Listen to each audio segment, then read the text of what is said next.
भारतावर मातृवत प्रेम करणारी एक परदेशी स्त्री, मार्गारेट नोबल तिचं नाव. निवेदिता, तुमच्या ह्या त्यागानं मी भारून गेलो आहे. खरंच तुम्ही तुमचा देश सोडून भारतात या आश्रमात राहण्यासाठी आलात?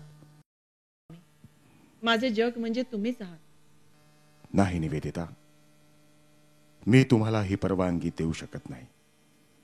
तुम्ही माझ्या सेवेत राहणं मला पसंत नाही. स्वामी, तुम्ही माझ्यावर अन्याय करू नका.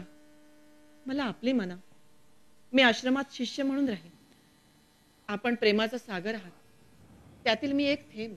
निवेदिता रामकृष्ण आश्रमात राहिली. वेदांताचे ज्ञान तिने विवेकानंदांकडून प्रयत्नपूर्वक घेतले.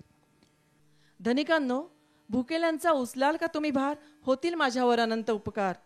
तिनं द्यावी पाटी कोणाच्या हातात, हसत सांगावी रामकथा कानात. तिनं मूल्यांची रास करून ठेवावी, त्यापुढे हिरे मोती फिकी वाटावी. तिनं द्यावी खडसावून एक हाक, तिनं द्यावी खडसावून एक हाक. तरुणाईला यावी जाग, सुखासिंतेला यावी जाग. ऐकू यावं त्यांना मातृभूमीचं रुदन, ऐकू यावं त्यांना मातृभूमीचं रुदन. करावं तिच्यासाठी त्यांनी समर्पण. कुणीतरी निवेदिता, कुणीतरी निवेदिता या देशात पुन्हा निपजेल का? कुणीतरी निवेदिता या मातीत निपजेल का? कुणीतरी कशाला? यातलं थोडं तरी मला जमेल का? यातलं थोडं तरी मला जमेल का?